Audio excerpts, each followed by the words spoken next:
everybody, good evening and welcome back to another episode with the House of Medics. On my left, as you can see, I have three very beautiful ladies. So I'll go straight in and let them introduce themselves.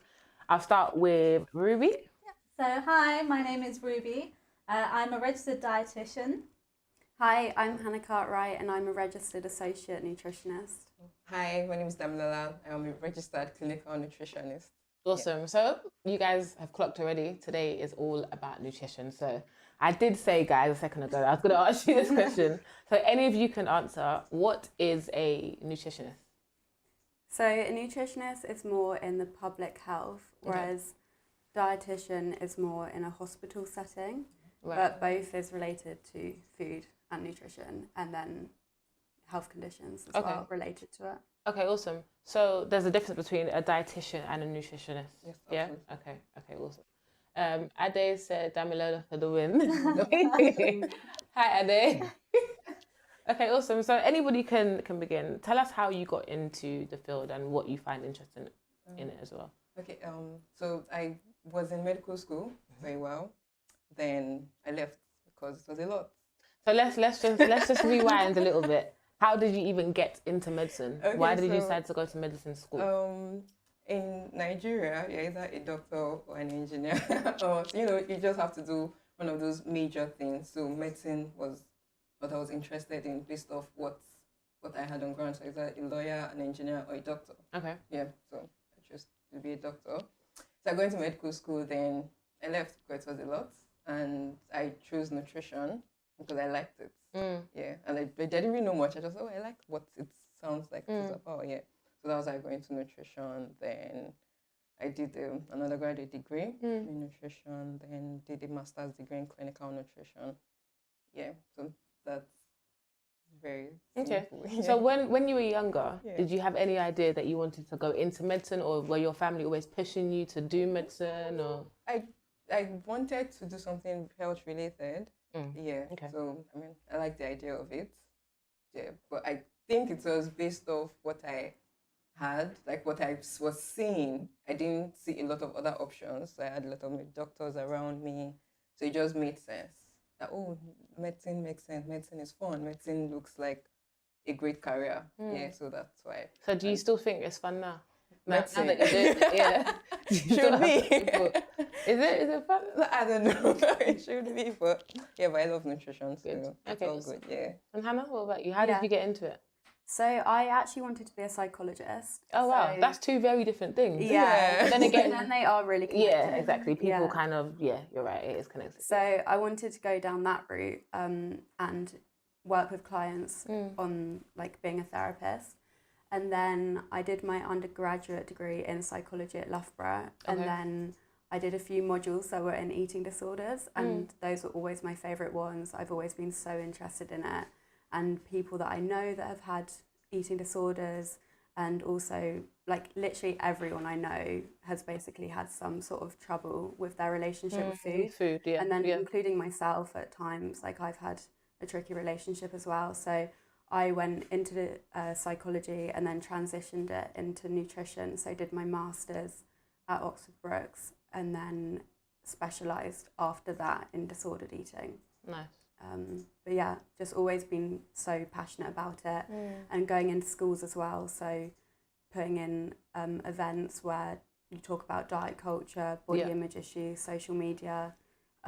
So yeah. No, that's great. And we'll touch more on, when you've got into schools and spoken to younger people about food and stuff like that later on as well. But that sounds really cool. And yourself, Ruby, how did you get into it? So my mum actually is within the healthcare profession. She's a social worker. And basically how it came about was she saw that I was passionate about cooking, and I was always in the kitchen and always the one to be preparing the family meals. And then it got to the stage of like A-levels, and then it was time to decide like what do I really want to do, like what's my career path, like I can't just not have a plan going forward. So then I was like, okay, what can I do related to food but like make sure that I always have a job, and then dietetics came about.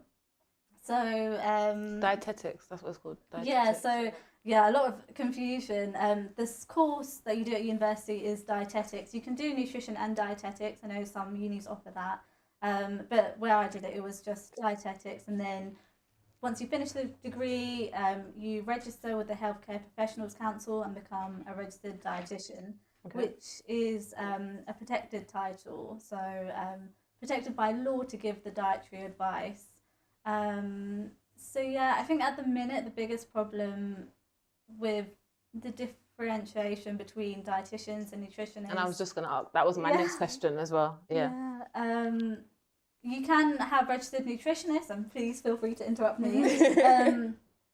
But yeah, as in dietitians, you can see them in hospital settings, you can see them in media, so we have media dietitians, we have public health dietitians, and we are probably the group of professions to treat the really sick patients, so those ones with the complex diseases. So for example, on placement, I was based at a hospital in Essex, and I was covering things like the stroke wards and a burn specialist unit. So probably not what people think of when they see a dietitian. At all. I wouldn't have thought that. Yeah. So is it that, say for example, the burn patient, for example, they have to eat particular foods that don't interfere the scar or something? So it really depends. I'm not a specialist burn dietitian, but from my experience of from shadowing them, I found that whether the burn was like a contact burn, so maybe an elderly lady has fallen by a radiator, and they've been laying there for a long while, it's impacted their skin quite a bit. And they have sacrums. What's sacrum? It's a pressure sore, so it's basically like damage to the tissue deep within the layers, and sometimes it can hit the bone. A burn? Yeah, if a burn is that consistently like hit against the radiator for a long period of time, it can lead to that. Wow. So it's not as if they need a particular specific diet, but it's more to manage them when they're so unconscious and they've been starved in hospital, starved from just their accident or how they were admitted to the hospital, and then just need support to manage them while they're on their recovery stages. Right. So as they can't, some patients are not able to mobilise as well to get them to recover. So nutrition plays such a big impact into how they hopefully get better and then gain their independence. That's another thing as well though, with nutrition, a lot of people can do like a quick course online because I think it's not, I don't know what the word, like it's not as protected as a dietitian. So some people on Instagram can just call themselves a nutritionist, but you have to be registered with a specific board. So I'm with the Association for Nutrition. I'm with the NSN, Nigerian Society for Nutrition, and I will register with an AFN once I get my results for my master's, so double registration. So it's really protected. Cool. So it's different from someone that just took a course on Coursera or Udemy, no shade, just saying, and then calls themselves a nutrition. So it's different. Like that's the protected board. It's the Association for Nutrition. So they can't register on it because they have to go through the school for years and, Right. Okay. So what are the pros about being a nutritionist? And then I'm going to go into, hopefully you guys send us some stories about some little burns, but previous people that you've seen or anything funny that's happened in clinic before. So with nutritionists, you can't go into a hospital setting like Ruby, but you can do more public health campaigns. So working with the government to do like healthy eating campaigns or those kind of things.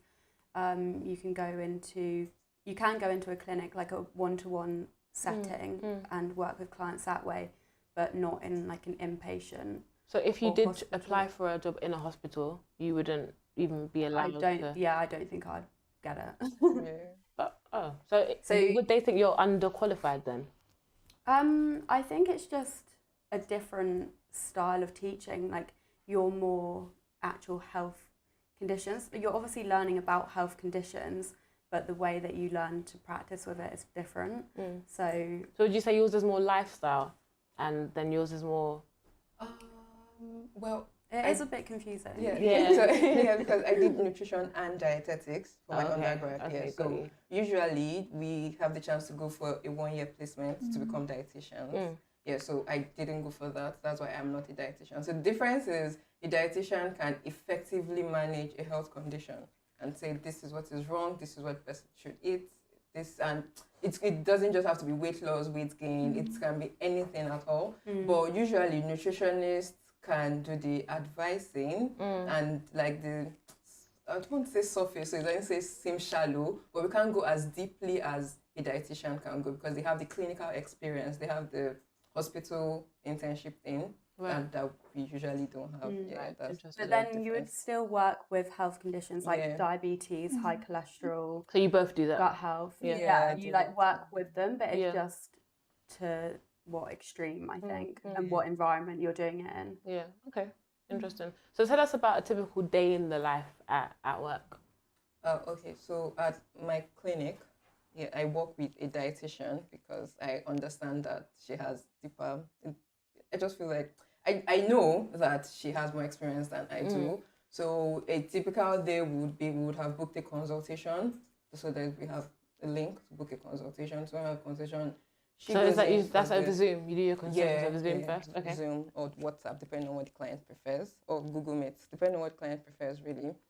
So the client would have booked a consultation a day before or a week before, depending on what date they choose, and she goes in and has the consultation. Sometimes I'm there with her, sometimes I'm not, depending on how busy I am. So usually I do the meal planning. So I'm very into designing and aesthetics and graphics design. So after she talks to the client, I do the meal plans in a very dramatic, beautiful way.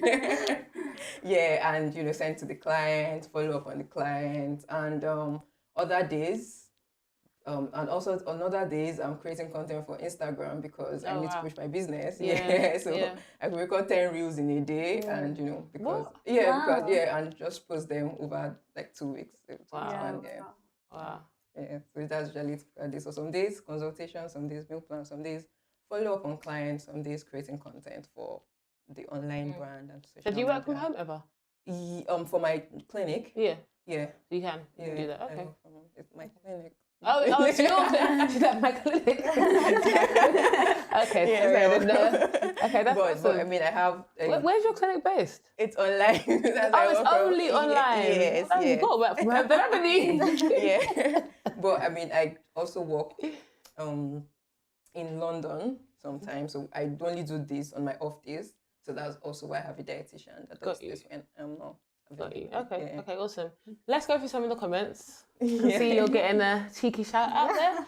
Tola says, go Ruby. To be honest, everyone's been talking about you, Debbie. I don't know if we can scroll up just to quickly, I just want to quickly laugh.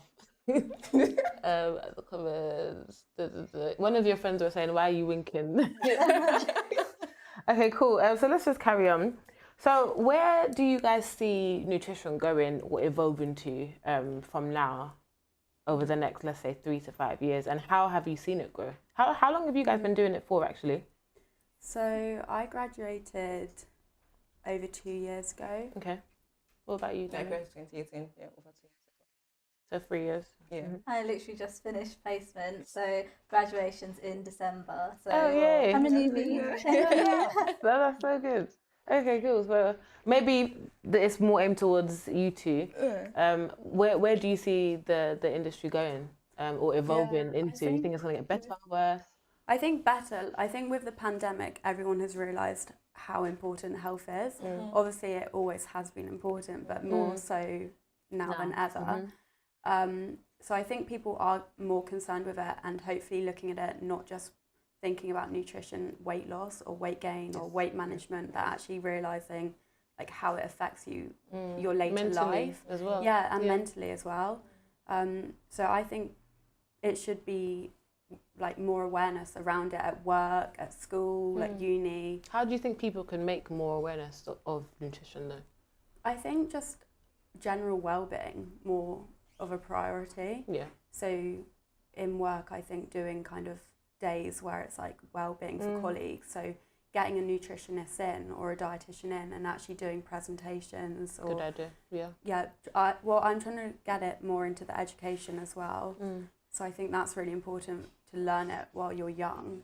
Realise why all of these macronutrients and micronutrients are important. And how do you think that would help people if they knew it maybe from a younger age?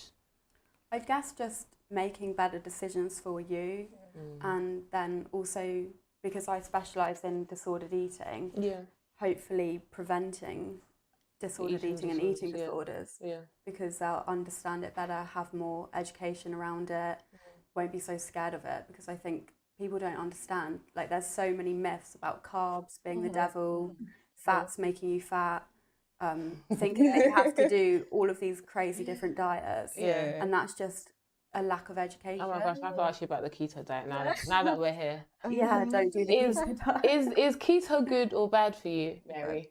Is keto good or bad for you, the keto diet? It's bad for you. Is it bad? Yeah. Do you know what? I've only seen good results from it though, I can't lie. I mean, I've actually, it's a business, so they look good after they do it. You're going to see results though, not because of what you're doing, but because you're in probably a calorie deficit. So, Which is the point. yeah. But, yeah, I would say also careful about saying whether it's a good or bad diet.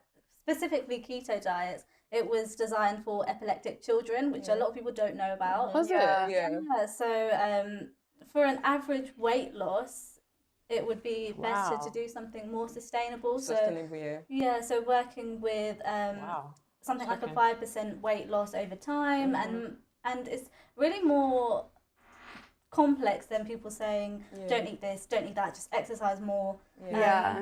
So and it's not. I don't think it's for a long period of time. I don't think it's realistic.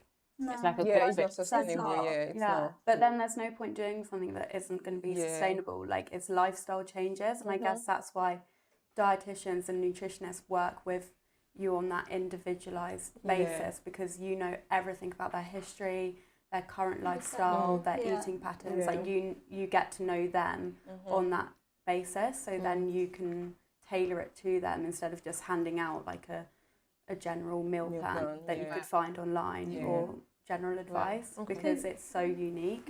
One of the pros of maybe following a diet, whether that's keto or something else, is it gets people researching more about food and nutrition. So although the end goal, they might want a quick fix, which is not really attainable, it does make them realise, okay, what food groups am I eating? What food groups can I improve on? So then their general understanding of diet and nutrition can be improved. Although sometimes when you get to extremes of diet, then it develops the disordered eating. Okay, thank you. So And that you means need carbs. Like if you're on a keto diet, you're not having any carbs, but you actually do need carbs. Sure, they claim they eat carbs from the veggies, but I mean that's a different kind of carb, isn't it? yeah, Apparently, and it's really not sustainable, and there are usually complications because of the fats. It's a lot of fats. Yeah, it's not. They said absolutely, Ruby. Ade, can you come on to every live stream, please? You're great. And Dami, the same question to you. How do you think your industry is going to evolve or grow over the next 5 years? What I have seen so far is that health professionals are now on social media more. And so I think that the media is going to be utilized more by health professionals, because there was a time when it was just people who had an opinion that would just say things on social media. But now we see actual registered dietitians and nutritionists come on social media and actually bring content that is educative and true and honest, as opposed to 5 smoothies that will lose your belly fat. But that's by the way. So I think it is going to evolve with media. So people will be more vocal, people should be more vocal, and people would be more willing to put themselves out there. Yeah, that's how I've seen it evolve, and that's how I hope it evolves over time, because it makes a lot of difference. Yeah. Awesome, thank you. Amit says hi. Hi, Amit. Whose friend is Amit? Okay, cool. So I really do want to go a little bit more deeper into eating disorders, just because we have a lot of students that actually watch us as well. So if you could maybe explain to them the importance of a balanced diet, maybe the certain signs of eating disorders, how they can get help, who they can speak to. Yeah, so unfortunately eating disorders have risen massively since the lockdown, because They are a mental illness, and I think they're not very well understood. And a lot of people think they have a lot of misconceptions around them. So a lot of people think it's just being underweight or skinny or not eating, but that's just not the case. You can be at any size, shape, and have an eating disorder. And actually, it's only about 6% of classified eating disorders are being underweight. So there are lots of different symptoms and signs as well. So what is an eating disorder? What would you say it is? There are various different eating disorders. So it depends, because there's binge eating disorder, there's bulimia, What's there's bulimia? anorexia. So bulimia is when you're purging, whether it's like through being sick. Maybe we should put like a trigger warning as well. Trigger warning, guys. This is a trigger. Or whether it's through excessive exercise as well. And that would probably be, so actual eating disorders, you would probably see them more in a dietitian-based setting. Whereas, in a hospital setting? Yeah, in a hospital setting. So I wouldn't work with them in like an inpatient environment. So I work more with people improving their relationship with food. Preventing eating disorders, but also raising awareness for eating disorders. But a lot of people maybe don't even realise that they have an eating disorder, because unfortunately diet culture is massive in society, and things get normalised. So maybe if all their friendship group are doing it, or their family are doing it, then they think that's actually maybe normal. But there are various different signs, I guess, behavioural as well, like being socially withdrawn, maybe being more controlled around food. You don't want to go out to events or socialise, because obviously you're faced with a lot of fear foods as well. Oh, wow. So it really is more mental It's than, a mental than anything. illness, yeah. Wow. So that's why psychology and nutrition are so interconnected. And when we do see it in like a hospital setting, you really do, as the comment said, so sad to hear. It's one of the most heartbreaking things I experienced as a student dietitian on placement.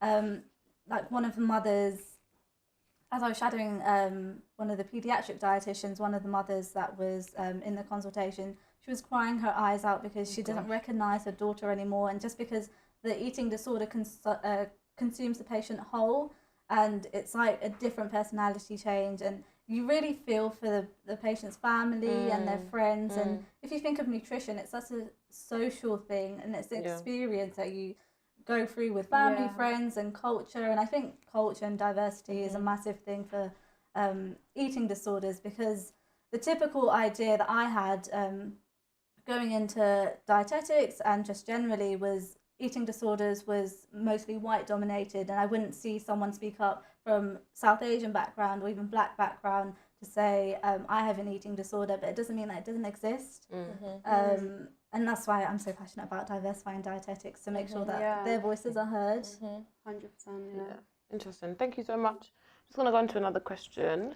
Where is it? Oh, there it is. So stereotypes of a nutritionist and dietitian. Have you guys ever felt pressured to look or eat a certain way due to your job title? Very, very good question. And also, anybody online, please send your questions in and make sure you like this video. Don't send a thumbs up, actually like. Thank you. Yeah, I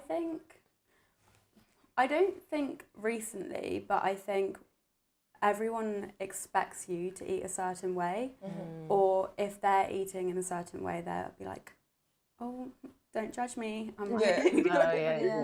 But realistically, it's about adding to your diet, like what you can add rather than what you can take out. Away. Yeah. So I don't think I've changed, and I don't really feel that pressure, to be honest. But yeah, do you? I'd say as a registered dietitian, people think if you type it in Google, you'll literally see women in white lab coats with like a piece of paper and a clipboard and then like a bowl of fruit, and like, that's not us. That's just not us. It's not what we do. Like, our diets are so varied, and I think when you were saying like about what's the future for dietetics and nutrition in general, a lot of videos have sort of gone up on social media about a day in the life of eating, and it's it's so every day is going to be different. You're going to eat different because you're maybe at a wedding, or you're eating different because you're on holiday, or you're eating different because you're working out. It's so hard to just get that snapshot and run away with it. So there's so many misconceptions about dietitians and what they eat. Like, I don't have a salad every day for lunch. I don't always get my 5 a day in. I don't always drink 2 litres of water. I don't always have a strict workout. It's, we're humans as well. There is no like perfect diet, that's the thing. And what's going to be perfect for me, or not perfect, but works for me, isn't going to work for you, or might not work for you, or it might not work for someone who's watching this live. So watching what I eat on a day, like, you're going to compare yourself, and then you're going to be thinking, oh, well, I should be doing that. And I think that's where, like, disordered eating habits do arise, because a lot of people that are obsessed by all of that, maybe they've got their own disordered habits themselves. And a lot of people, like, in the fitness industry as well. And that's another thing that we'll probably talk about, is PTs and them giving out nutrition advice, because if they've done a nutrition course as well, or they're a dietitian and a PT, then fair enough. But if you're just a PT, then you shouldn't be giving out nutrition advice. Like, you're there to give out PT advice. So that's, I think, a big struggle. Yeah, one of the biggest challenges is having that regulation on social media to say who can say what, because at the minute it's so unregulated. People are listening to all sorts of diets, alkaline diets. They see a post and they think, I must live by this diet. And because of people are using followers and likes to determine how credible they are. But what we should really be looking at is, are they registered? Maybe how many years of experience? What do they specialise in? The things that really are important, but people think of it secondary. It is so frustrating when there's these people on Instagram that are like influencers, so they've got massive following, so then they'll put something up and people will listen to that. And then, well, I don't have a very big following at all, but obviously I know what I'm putting out there is going to benefit someone, but it's just not getting as heard. Thank you. And Dami, what about you? Have you ever felt pressured to kind of look a certain way or eat a certain way? Look a certain way? No. When people see me, they say, "Oh, it makes sense that you look like this because you're a nutritionist." I'm like, "Nah, it just happens." It's not because I'm a nutritionist, but I've never felt pressure to eat a certain way. Oh, no, not really. No. I did have an experience though when I was working with someone who had very disordered eating, and we were discussing diet culture and like fat phobic society and things like this, and she was saying, like, if I was overweight, she wouldn't come to me. So I was just kind of sat there like, yeah, but no, that's real life, and it's good that she could open up and say that kind of thing. Okay, cool. Sorry, just to add on there. Go ahead. People also think because a dietitian might be in a larger body that they're not still able to give dietary advice, and I think it needs to change with up and coming cultures, that our bodies are not our business cards, so we don't need to they look a certain way. Like, I don't need to have abs to say I'm a dietitian. I don't need to say, I don't need to have this idea of perfect health, because health is so different for every single person. And different cultures have different body sizes. Exactly. So we need to know that. I don't think I want to get into that, but people are different. Very So this leads perfectly onto the next question. So Dami, I'll let you start. Yeah, sure. What do you think are some of the problems within diet culture? Or actually, no, that's not even, no. I'm going to change the question. In our culture, obviously, Nigeria, Ruby, you're from where again? India. And I'm from the Caribbean. So within our culture, we do actually eat a lot of fatty foods. Yeah. Do you think that that's something that needs to actually be changed in terms of nutrition? Be honest. That was kind of it's a two-way thing. I don't think we need to stop eating what we eat. I just think we need to cook it better. That's kind of the major issue with our food usually. So deep fried things, a lot of oil. I mean, it's not bad, but if it becomes a staple, it is bad. Let's be honest. So I think we just need to learn how to cook it better, which is kind of what I can really focus on with the clinic and teaching people. You can eat this, but you kindly reduce the oil. It is a lot. You really don't need it. So people want to see the oil floating on their stew. You know, others. Yeah. So yeah, that's what I think we could do better. But I don't think there's anything wrong with our food per se. An ambassador of Nigerian No, don't food. worry. Yeah. Me and you both. I'm an ambassador with you, so don't worry. So, Okay, lovely. And Hannah, what do you think are some of the problems with diet culture? Diet culture is, I know you touched on it. yeah, already, the but- biggest problem. Everything about it. It's just, diet culture is making everyone believe that they need to lose weight to be in this idolized body. And that can vary depending on the culture as well. But a lot of the time it's striving for thinness, and it's idolizing thinness and making that seem like that's the perfect way to look. And it's just not. Like, you can be thin and you can be unhealthy. Just because you're a certain body weight does not mean you're healthy. Yeah. And if you're restricting your eating and you're not eating enough and you're malnourished, then that's not healthy at all. Yeah, so I guess diet culture is in marketing as well. It's everywhere, and it's just making you think that you need to lose weight even if you don't need to lose weight. I think social media has a really big influence on people as well. So I don't even think people care if they're healthy or not. They just want to have that certain body that everyone else has on socials. That's another thing. That are also fake as well. So. That changes like year to year. So I did a post about it the other day, actually, just showing how it changes throughout the decades. And each year you're kind of prescribed this new body image. And that's well, it might be like thin one year and then it's curvy and then it's like the Kim Kardashian body. And then it's like, that's your genetics as well. Like, maybe someone might naturally be thin and that's absolutely fine. But it's not putting another body type down. Like, every body type is fine. Love that. Everybody type is fine. Awesome, thank you. So the next question that I have here are, what are some of the type challenges that come with being a dietitian or nutritionist? I feel like there's so many challenges. But to give maybe a couple, touching on, as you were saying, like Nigerian food always. A lot of people think that you have to swap out your cultural food just because that's not everyone's idea of healthy. Like, you have to have the standard gym meal, which is the rice, the chicken, the broccoli.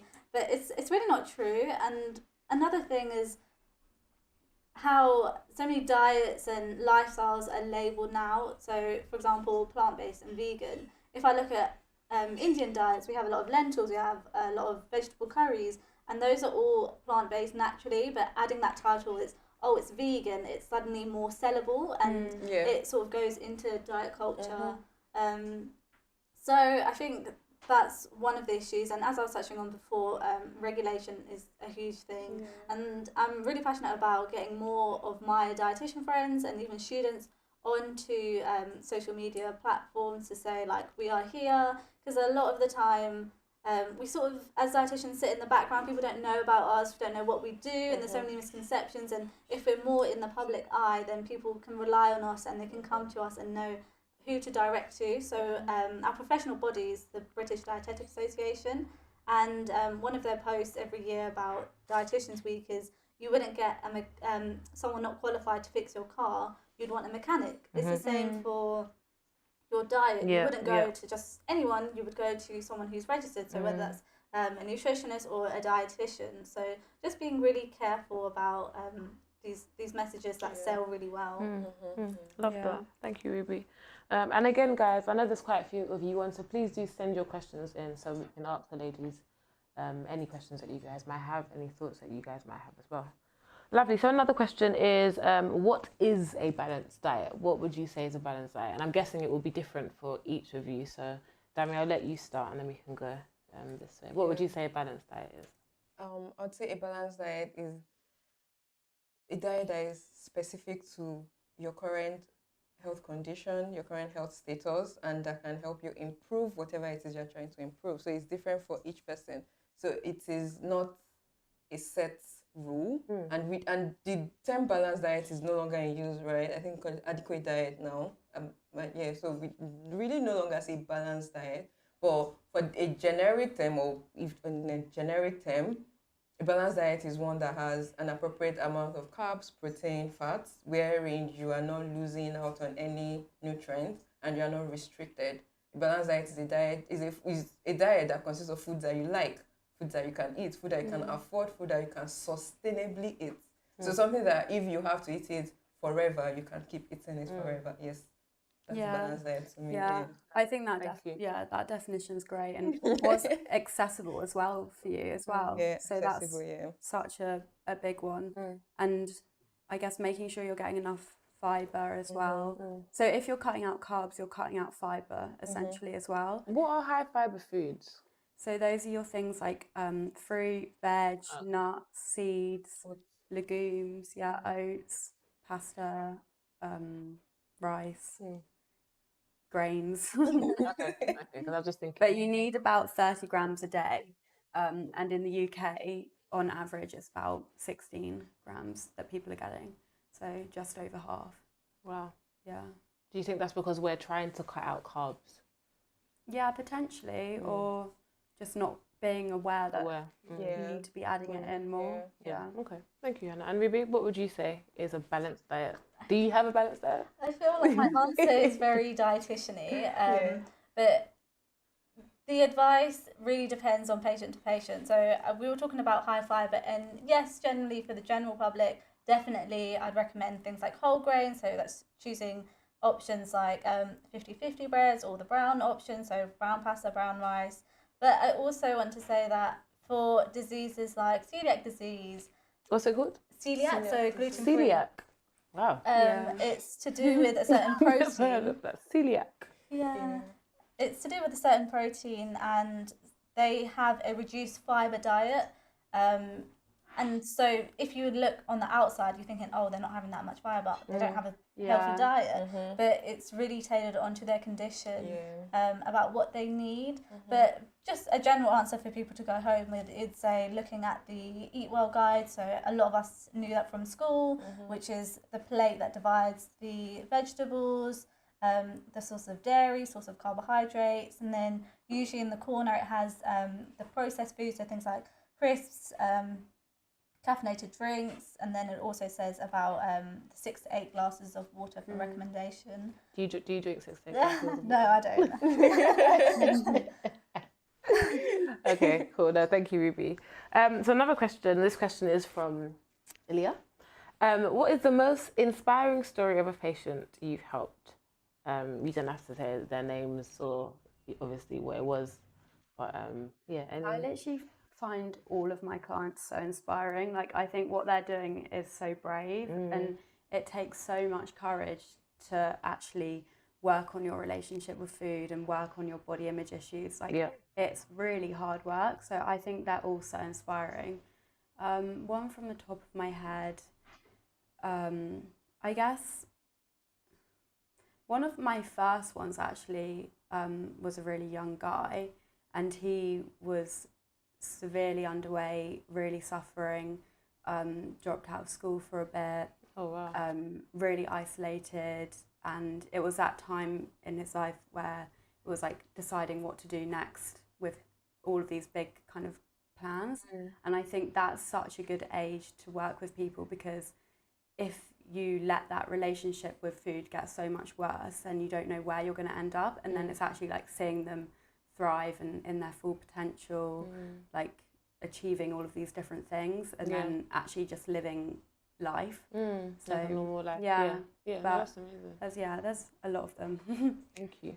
Do any of you guys have any inspirational stories? Yeah, I think I have one. Yeah, like Hannah said, all my clients are inspiring. I love all of them. But there's a particular my first ever client. She was trying to gain weight. Right. So,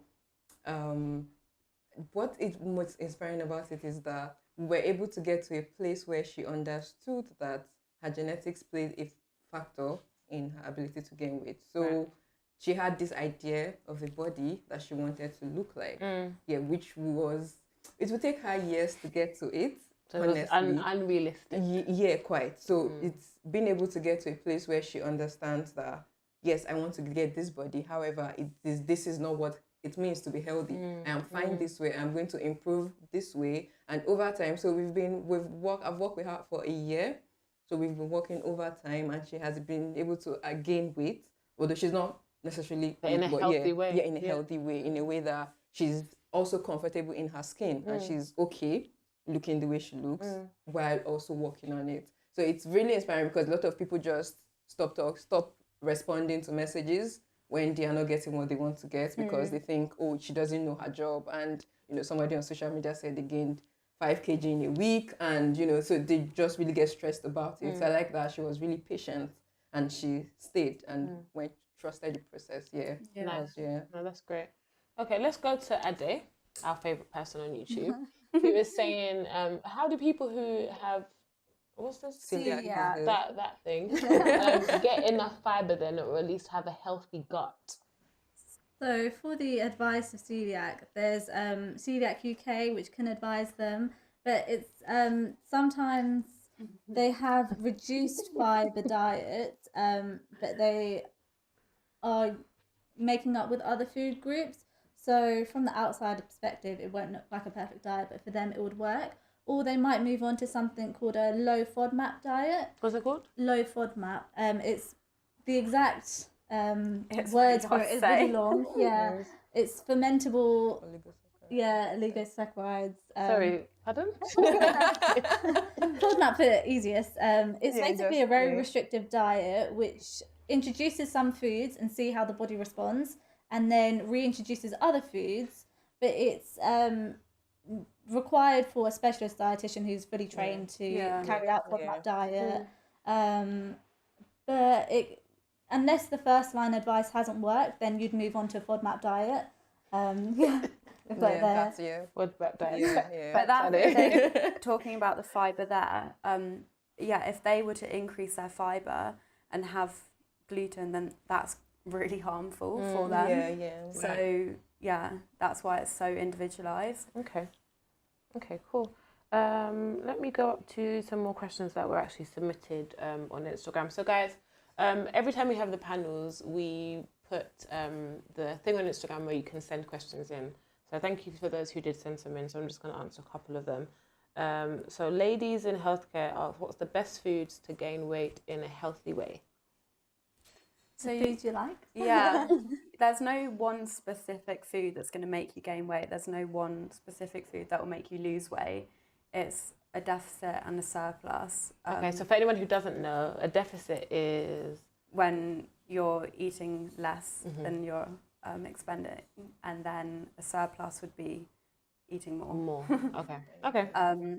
But I guess if you're trying to gain weight and you're probably not wanting to feel really uncomfortably full, you'd go for those energy dense foods that are really calorie rich. So maybe things like avocados, nuts, very energy dense. They've still got a lot of nutrients in them. I mean, there's so many foods, but it's just what you actually like as well. Yeah. Okay. Thank you. Maybe smaller meals throughout the day as well. So not having 3 massive meals, you could have like regular small Would meals. that help for a calorie deficit or to maintain? Maintain and to gain weight. So for example, cancer patients who lose their appetite, we suggest things like a small and often approach. So that's manageable meals that they can have. Maybe might look like 5 meals, but they're smaller meals, and encouraging things like snacks in between meals. So it's not overwhelming for them as a patient, but to regain their appetite and their relationship with food. Yeah. Okay. Thank you.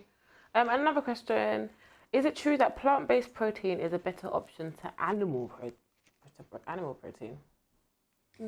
So plant-based protein, you have to pair it with different plant-based protein sources to make it a complete protein, because animal based proteins, they're already complete. So plant-based proteins are incomplete. So that's why you have to pair them with specific ones to make them a complete one, if that makes sense. Like things like edamame beans, that they do contain all of the 9 essential amino acids, so that's a complete protein. There's not, would you say there's a better one or a worse one, like plant-based? Or if you like animal-based products, then they're not bad for you. Yeah. but obviously the environment and ethical reasons. Yeah, and I like, think another concern with animal-based proteins is that most of them are usually fatty. Most usually have a lot of Yeah. fat. Yeah, so that's one of the reasons why you could say, oh, it's not as great as plant protein, but I wouldn't say one is better than the other. No. It's about balance and knowing how to combine. Yeah, because you could have plant proteins and you're not having enough amino acids that you need, and then there's a deficiency that will cause. So there's really no straight answer to these things. Yeah. And if you're on a vegan diet, you need to make sure you are supplementing with certain nutrients to make sure you're not missing out. But we should be trying to have more plant-based products in our diet for the environment as well, for sure. Okay. Just because you're vegan doesn't make you more healthier as well. I think that's a common You misconception. still have like vegan junk food and Can you? yeah, of course. Yeah. Okay. Do you think that having a nutritionist is beneficial to people? Do you think it's important that everyone has a nutritionist? I think it would be amazing if everyone had access to a nutritionist or a dietitian or someone to talk to 100%. Yeah, I think so. Okay, another question. Most food products say one of your 5 a day. Can you explain for those who may not know what that is and the benefits of the one of the 5 a day? So what is the 5 a day? That's the WHO recommendation for fruits and veggies. So it's recommended that you eat 5 servings of fruits or veggies a day, right? So there's sometimes where you pick up a meal, you just eat on packed things and they say one of your 5 a day. So that means when you eat a serving of that meal, that counts as 1. So if you eat 2 servings, that counts as 2. So that could be 5 apples. How would that help me? That's 5 of my 5 a day. How would that help? It needs to be servings of different fruits. So you can't have all your 5 days as 5 apples in a day. Another misconception is people think if they have different fruit juices that it counts as their 5 a day, but it's only 1 glass of 150 mils, which looks roughly like this diffuser amount of juice, and then it would be your other 4 portions through whether that's tinned fruit, whether that's frozen vegetables, whether that's fresh fruit, whatever you have access to, really. And you asked what's the benefit, nutrients, vitamins, minerals, and fiber. And would you say it's actually like a useful thing to follow then? I would aim, if you can, aim for higher than 5. Okay. But definitely for minimum. general population, 5. It gives a good goal for people who are struggling, and it can just sort of get them going. But I mean, it's not restrictive to you must have 5. If you think about over on a week, you might have 3 one day and then maybe 7 another day. But because of your overall lifestyle and your diet, it doesn't mean 5 a day. I think that's such a good point, though, is looking at nutrition as a perspective. So stop looking at one specific meal one day. It is on a whole as well, what you're doing. Okay. Thank you, ladies. And another question, and we're going to begin to wrap up, so please continue to send your questions in on YouTube as we're getting quite a few from Instagram. So this question's from Instagram. It says, what's a good diet for somebody who has IBS?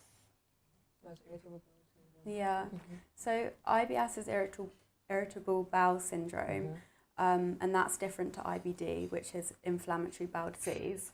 Okay. So with IBS, there are actually a lot of things you can do before actually focusing on your nutrition, because it's sleep, stress, movement, and nutrition. So it again is, I don't want to keep sounding like a broken record, but it's so individual to that person, and obviously if we don't know their history and their background, it's hard to give advice. Right. So you'd advise them to seek a professional dietitian or nutritionist. Okay. And don't just go straight to cutting out foods. And if you do the FODMAP, making sure you're doing it with a professional and then reintroducing it. You don't just cut it out and never have it again. You do go through that review. Okay. Thank you guys. So Ruby, let's get into your candles. Let's talk about your candles. So Ruby does candles, guys. I'm not sure if you can see the table.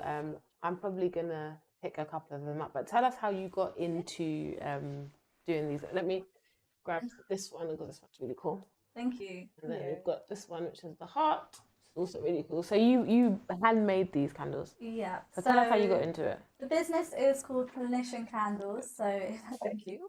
If anyone wants to follow on Instagram, please do. So a bit about the business. It's run by me and my sister. So she is a speech and language therapist, and I'm a registered dietitian. In a hospital setting, we work really similarly together. But it was literally just a lockdown project and business, and we were thinking, we love candles. We sort of want to do something along this line, and then we thought, why not anatomical candles? We haven't seen anyone do it. Did you say anatomical? Yeah. What's anatomical? So these are different parts of the anatomy. So that's the heart, that's the brain. So right. we've got lots of new models in the making. This is really cool. Yeah. Does this one smell nice as well? So we offer them in a range of scents. We've got lavender, lemon, peppermint, and vanilla. It's like a TV sales show. Honestly. So whoever does want to support our business, please do. We have Etsy. We have our own website. You can follow us on Instagram. What's and your Twitter as Instagram? well. It's Clinician Candles. So hopefully we can put it into the end of the YouTube or something to promote it. Yeah, or even on my Instagram, it's in my bio. So if anyone's interested, and I think those make really great presents for graduation. Yeah. So as a dietitian, but as a speech and language therapist, a doctor, maybe your supervisor on placement, maybe someone who's really into like this cool anatomy stuff. And also now that it's Halloween, they're quite good gifts. Like the skull one, for example, and the brain one. Do you want to grab the skull one so they can see? They smell so good as well. Like, are we good?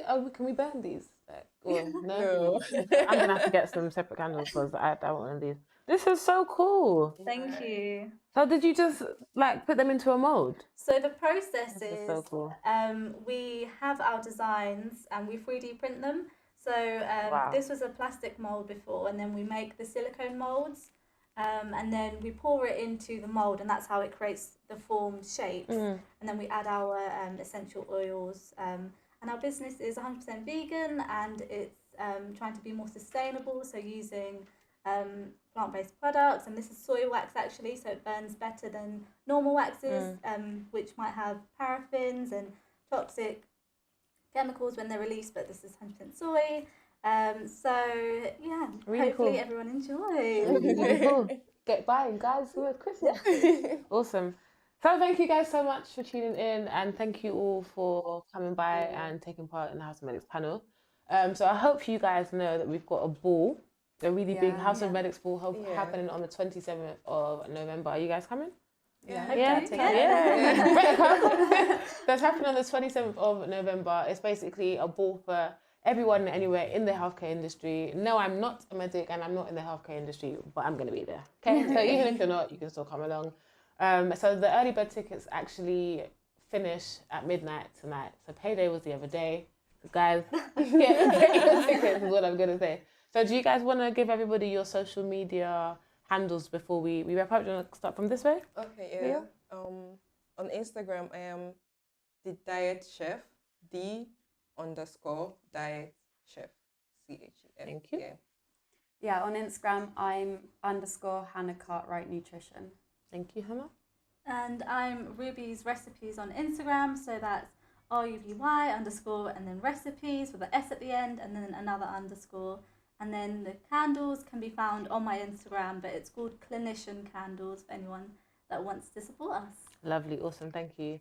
And I'll just tell you quickly that our TikTok, Facebook and Instagram is We Are House of Medics, and the Twitter, LinkedIn and our website is House of Medics, but the website is .org on the end. So I'll see you guys on the 27th of November. It's going to be amazing. Thank you so much for tuning in. See you soon. Thank you. Bye.